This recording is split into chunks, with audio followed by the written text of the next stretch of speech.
देवेंद्र फडणवीस जी का अभिनंदन करता हूँ। चला मीर बोलत असताना मी जितेंद्र आव्हाड आणि अबू आझमी यांच्या वक्तव्याचा निषेध करतो। अध्यक्ष महोदय, ज्या पद्धतीने त्यांनी वक्तव्य केलं हे महाराष्ट्राच्या संस्कृतीला अजिबात शोभून दिसणार नाही आहे।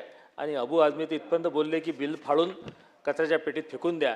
त्याच्यावरून या महाराष्ट्रामध्ये, पुरोगामी महाराष्ट्रामध्ये वोट बँक पॉलिटिक्स आणि विशिष्ट लोकांना खुश करण्यासाठी लोक किती खालचा स्तर गाठतात याच्यातून सुचवते।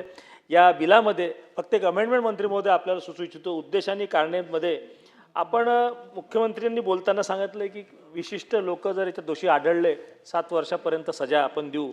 मात्र संस्था किंवा परिसंस्थेद्वारे जर धर्मांतर होत असेल तर आपण कोणाला दोषी धरणार आहे। आणि म्हणून या बिलामध्ये थोडी सुस्पष्टता असायला पाहिजे की एखादी संस्था किंवा परिसंस्था जर याच्यामध्ये दोषी आढळली तर त्या संस्थेचे असलेले शाळा कॉलेज, हे शाळा कॉलेज आपण शासन जमा करणार काय?